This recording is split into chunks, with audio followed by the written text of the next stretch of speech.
And welcome back, everyone. Set number 2 here for our final group for the FX Open Invitational Series before the round of 32. I am Unstable, joined here by Railkun. As we jump into it, we have Complexity's Trimaster up against Nvidia's Moonglade.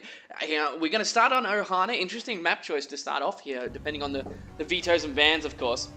So we do have up here at the top left-hand corner is going to be our green Terran coming in for Complexity's Trimaster. And down here at the bottom right, we have our purple Zerg. It is going to be Nvidia's Moonglade. So ZVT on Ohana, we did just see a really great one come out from Lysira and SC. So let's see if these guys can live up to the hype of those games. As we do see coming out, Moonglade going for, of course, the first into pool. And then up here at the top left, we have a One Rax Expand, by the looks of it here, from Trimaster. So Trimaster recently, I don't know if he's still in Korea or he came back and he's living in the Complexity House now. I'd have to double check. But he was in Korea for quite a while, staying with the MVP team. So got a nice little boost there and idea on what is actually going on in the training environment to help him out. And I know he's advanced quite a bit in the skill level that he had before he went there. So it's interesting to see what's going to come out from him. Of course, Moonglade still doesn't really show his face in the world stage all that often. Still a very strong player regardless, so let's see how these two match up. What do you think, Railkun? I really don't know, because like you're saying, Moonglade, he doesn't show himself in the tournaments very often, so I don't know how well he's been keeping up with the way the game has been shifting. It looks like he's doing the usual quick third base delaying gas style, so he has been keeping up with the metagame so far. And Trimaster is going for a really quick third command center before even adding extra barracks. So he's going to play this a little bit greedy, taking advantage of the fact that many Zerg players have been playing very greedy themselves, and that this third hatch style has just become so popular. And we'll see if he can get away with it, because Moonglade is going to be scouting around with his Zerglings. He will see that command center down on the low ground, but he's not going to have any idea of what's going on up here, because that is built far enough away that even if he goes for the ramp, he won't see it.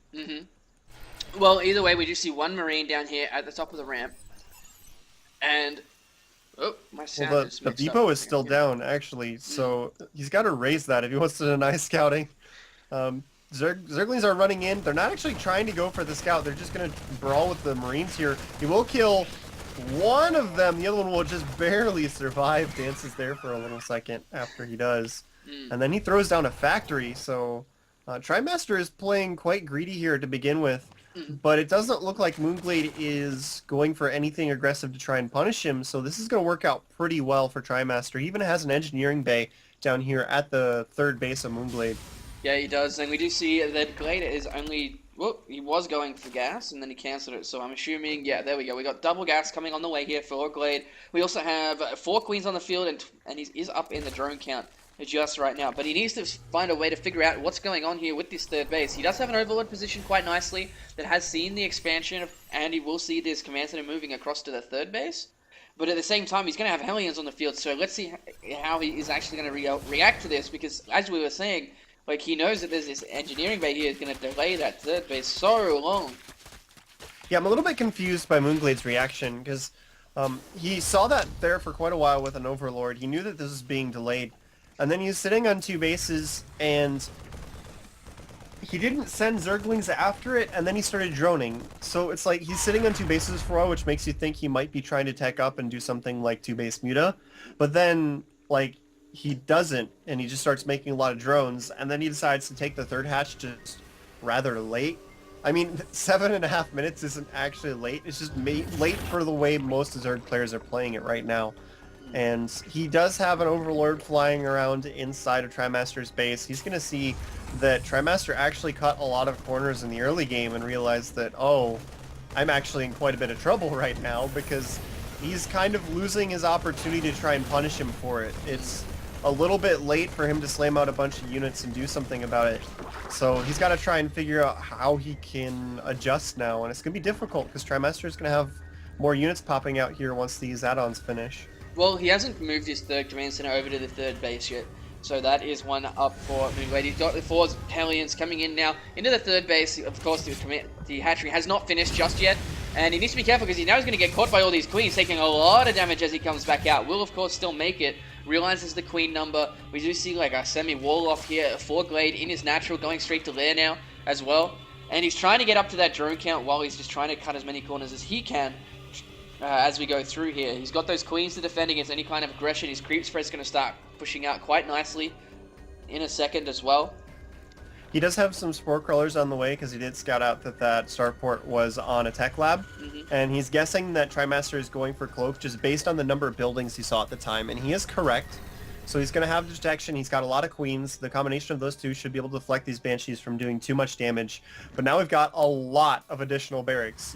He had the one barracks up until a minute ago, and now he is building 8 more. He's flying his command center over at the same time, so he's just going to up the production, suddenly just slam out an army.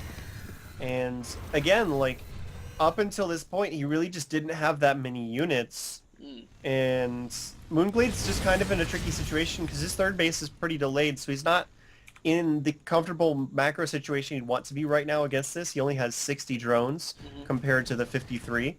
And the Banshee is now going to come into the main base, find a nice little angle where it's not detected, and pick away at a few drones. Yeah, he has taken quite a few hits here from the Queen and the Spore Crawler anyway, so he's going to get a lot of drone kills at the moment. He's currently on 2.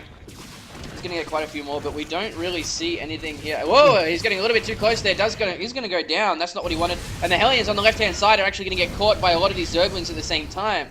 So Trimaster in a little bit of a tricky spot. He has his third base up and running now, of course. He's just dropped in supply.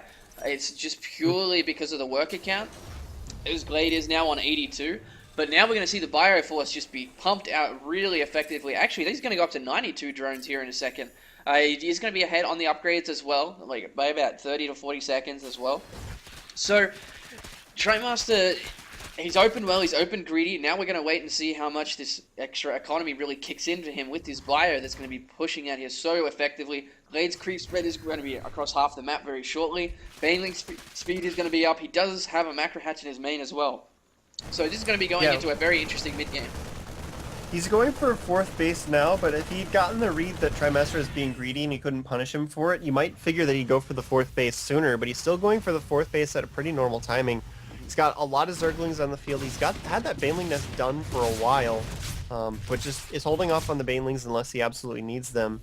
Continuing to spread the creep rather well, but it did get slowed down a little bit by Trimaster. So, I don't know, Moonglade's just in an awkward situation. It's not really that he's behind.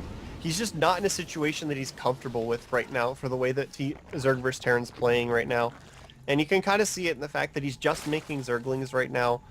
Did he make an infestation pit yet? I don't see one. No, he hasn't. Not just yet. We do so not have a Spire either. There's no Spire, there's no infestation pit. It's just Zerglings and Banelings. He hasn't started any of the Banelings. And his 4th base is kind of late for this kind of a strategy as well. So it seems like Moonglade's just taking a while to make up his mind on what he wants to do. He's now moving into pure Zergling, but generally with this you want to be ahead in upgrades, and they're pretty close to even. There will be a small window where he'll have 2-2 before Trimaster does, but it's not going to be very big. Yeah, well, either way, we do see Trimaster just sitting quite defensively right now. He's split really well, actually, throughout all of his bases. He's got an extra factory coming up, and he's going to have that +1 vehicle attack damage as well on his tanks. We do see him coming forward now on the right-hand side. Can't really be aggressive just yet. He doesn't want to come forward because those Banshees were shut down quite nicely by Glade. And we do see some Marines coming in now. There's a lot of energy on these Queens, though. And he might actually get it down. He needs to transfuse these Queens. There we go. There goes one. The other one. Yep. Yeah, the other one doesn't actually have enough to throw down another transfusion, so it does actually go down. This Banshee is off by herself in the middle of nowhere. What is she doing? There's another Queen over here unstable. Yeah, well, he does get the cloak down, and there is an Overseer sitting there at the same time as well. Of course, going to the left, he's going to be picked... Oh, he should be picked off. There we go. By that extra Queen. But looking at the army supplies here, it's actually dead even. We are looking at 1-1 versus 2-2, but that's actually going to even up in a second now anyway for Trimaster. So let's see how well he can split coming out here. Remember, there is no support units for Glade at all. It's only the Ling and Baneling. He's got a massive amount of them, though, and that sometimes is enough to just completely crush through everything. It comes down to how well he can split his Banelings out and how he leads, but he's going to come through this line of Slide Blocker on the left-hand side, going to kick off one tank as a lot of these units here for Trimaster are caught on the wrong side, and he's actually going to do quite well because none of the Marines sees a split at all. He's actually going straight past these tanks. The tanks trying to target down banelings as best they can. There goes the split now for a Trimaster, and he's in a lot of trouble at the moment. Do we see the follow-up coming in from Glade? He lost a lot of those units, remember, and one of the tanks is not Siege, and he's going to get completely surrounded. That extra reinforcements. He does have that one bunker there, so it is going to be able to stop all those banelings doing so much damage, but now he's going to have to get his reinforcements down to this third base really quickly, otherwise it's going to hurt. And Glade taking really advantage of a Trimaster not being ready for that Glade kind of is thing. So giving him free Zerglings right now by just rallying them directly in instead of gathering. This is giving Trimaster time to stabilize. Yeah, he lost a lot of workers, but now there's a lot of Marines. They're being produced 16 at a time. He's got to be really careful because his follow-up attack isn't going to be nearly as strong. He doesn't have any infestors with this like he would want. And this is where the lack of tech is going to start to kick in. He looks like he's going to go for a follow-up attack, but I don't think that's going to work as well because Trimaster's army is almost as big as it was unless he comes out previously. and gets caught completely off guard. And just like last time. Why are the tanks at the front here? God. And there we go. The Zergling's going to come straight into those tanks. They are targeting down the banelings as best as they can, but now we're going to see the splitting coming forward here from Glade. A lot of those tanks were finished off by the tanks there. Sorry, so a lot of the banelings are finished off by the tanks, so that actually worked out quite well for Trimaster. We've got an extra batch coming in here for Moonglade, and this is what I was saying, like, this can work sometimes, but it comes down to the control of the Terran player, and we do see all of these banelings rolling in. Are they going to be enough? Does not look like it, as we have just some production in the macro here from Trimaster, just so impeccable at the moment. Yeah, and that's just really hard to do that second wave there, like Moonglade tried to do, because his supply just wasn't nearly as high as it was for the first wave, and Trimaster's just rebuilding his army constantly with all of those barracks with reactors on them. I mean, almost every single one has reactors. He's just got a ton of units pouring out, and Moonglade just can't keep up with making enough banelings fast enough, and now because he put so much money into it, he can't afford infestors, which is what he really needs to try and drag this game out longer. So now he's in a pretty difficult situation. He is still on Zergling Baneling with nothing else because he didn't really manage to get any infestors out at all. His 3-3 is delayed, and it's going to be significantly behind Trimaster's when he was ahead in upgrades previously. So this is just getting more and more difficult for him the longer this goes. Yeah, that's very true. We also see him coming down here on the left-hand side. Onto the creep, does throw down a scan. Glade just barely out of vision of that scan. But however, we do see a drop coming down here on the right. Is going to force a cancel on that hatchery. And Trimaster now taking a fourth base as he's moving into Glade's fourth. And looking at the army supplies, they are slightly ahead for Trimaster, but both of their upgrades are pretty much dead even right now. With this creep being pushed back quite a bit by Trimaster, Glade is in a tough spot. He does not have any infestors here on the way. He went straight to Hive Tech. He's going to stick with this Baneling stuff. And it really comes down to how well can Trimaster control against it. That's pretty much the only deciding factor right now. And yeah, his Hive is done, but he doesn't have an Ultralisk Cavern. There's no Spire. It's Zergling Baneling Hive just for the 3-3 upgrades, and he hasn't made any infestors. I don't know why he's skipping infestors unstable. It would help his army so much. Well, either way, we do see pre-splitting coming in here from Trimaster. As Glade comes in, there's going to be way too many units for Trimaster to deal with this time because it literally is only half his army. But however, the tanks are positioned quite nicely to get a lot of hits off on these Banelings. He's targeting them down by the looks of it quite nicely as well. And it looks like Glade is going to be forced to back off. He's still one tank sitting here. But now we do see the reinforcements coming in here from Trimaster. With that fourth base, whoa, the Medivacs coming back as well. Yeah, and this is... I don't see this going Moonglade's way without the infestors. Like, Zergling Baneling, we're 20 minutes, almost 21 minutes into the game now, and it's not going to cut it. Yeah, he's trading units, but that's not what he needs to be doing right now. He needs to be crushing the army of Trimaster, because he's kind of trading units, but he can't gain any ground. He's got to stop and rebuild the Banelings every time. Oh, he just got a lot of drone kills on the right-hand side. He was just transferring over to the fourth, his extra base over here, and he just got a lot of drone kills. We do see him coming back yet again. The Zerglings are trying to get us around on this, but instantly lifted up here by Trimaster. And as you were saying, it does work out well, but he's banking 2,200 gas right now. And his 3-3 upgrades have finished though, so at least he's fully upgraded. However, there are also 3-3 Marines coming in here at the same time. He's been able to secure his bases, so right now he is trading quite nicely here with Trimaster. Both of them sitting quite... Oh, wrong one. There's a quite big nicely. Zergling force coming up into the fourth base of Trimaster, and the army is not in position to defend this. He will get a full surround on the bunker, and this is not a planetary fortress, so he is going to be able to lift off, but Trimaster is just going to lift and go after Moonglade's fourth base. And Moonglade's fourth base is frankly more important because he needs the minerals. He's got so much gas, but he's not using anything with it. He's going to try and roll in with the Banelings. He will take out these units. and clear this out temporarily, but enough of the Marines have survived where more and more Zerglings are going to have to come. Trimaster is coming to defend his 4th base at the same time. They're trading rather evenly, but like I said before, he can't really trade right now. He needs to straight up kill Trimaster's army, and he's not doing that. Yeah, well, at the same time, there's a couple of tanks left. He's going to pick off this 4th base on the left-hand side with the tanks. Then he can pick up and get out of there. Otherwise, he cannot go toe-to-toe with those Zerglings. And Glade lost all of his Zerglings over here on the right-hand side. Trimaster going for a 5th base at the same time now as well. But this has been one really action-packed game here. Glade really liking this pure Ling Baneling. He's keeping Trimaster on his toes, but now he's starting to slowly lose that edge. As we were saying, he's banking 3,000 gas here at the moment, though. And I'm really surprised he's just not going to go. There we go. There's 4 Infestors being mixed in there. If he can just trade slightly better, it will be really advantageous for Glade. He's stopped the extra base from going up. He's remaking his 4th. There's a drop going on in the main that has been spotted by him and actually cleaned up quite nicely. And now that we have a whole heap of Infestors coming through, it's going to come down. Too late.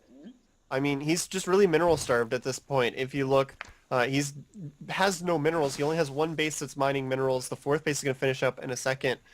If he was going to do this kind of style, he probably should have just pulled some of the drones off the gas and put them at the 4th that wasn't fully saturated, just to get more Zerglings out of it.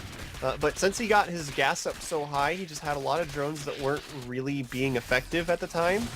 And he just had a really hard time reproducing fast enough because he was just so mineral starved. Now he is finally switching into Infestors, but there's not going to be enough Zerglings in front of them for them to be effective. If you look at it, he has 54 Zerglings and 9 Infestors, which is not a very good ratio, and he's still so mineral starved that he can't afford to make any more. Well, he's got about 500 minerals right now, but he did just cancel his extra hatchery because he cannot defend against this coming forward here from Trimaster.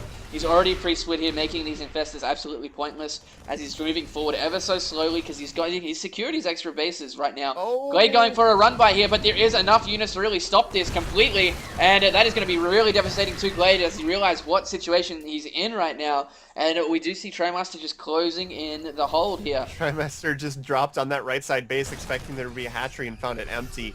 So now he realized he's smelling blood in the water right now since Moonglade wasn't able to actually rebuild the hatch there. He's camping out the other one as well. He knows there's no 4th base for Moonglade and he's getting desperate. So he's actually just backing up. He's setting up a defensive position on the left, but also has a lot of units camping out his 4th base. He knows that Moonglade's going to have to go for one last desperation attack pretty soon, so he's just leveraging his 2 positions on the map to try and force something out of Moonglade. Well, he's coming in right now, and a lot of these units on the high ground here at the extra base, but there's no Banelings, and the Infestors are out of position, so he's going to lose a lot of these Zerglings as he comes up here now. He's going for it as best he can. He's coming in now with the Infested Terrans to try and take some tank fire, but remember, this is only half of Trimaster's army. There's the Fungals going down, and it looks like he is going to... No, he's not going to clean it up. Nice. The nice tank shots onto those Infestors here for Trimaster, and that it looks like it is going to be the beginning of the end for Glade, as we do see a lot of units. Like, that was only half of Trimaster's army here, remember? Yeah. And the Infestors were slightly behind. And now we're going to have a Planetary Fortress on the left. And this looks like it's it, as the next time that Trimaster decides to move forward, which looks like it is going to be in a second, we might be taking game 1. And we've had, there we go, Glade realizes his position. There's the GG coming out. Trimaster will take game 1, and we've had some really great games as the first 3 of this series. So let's be right back and see if Glade can bring it back.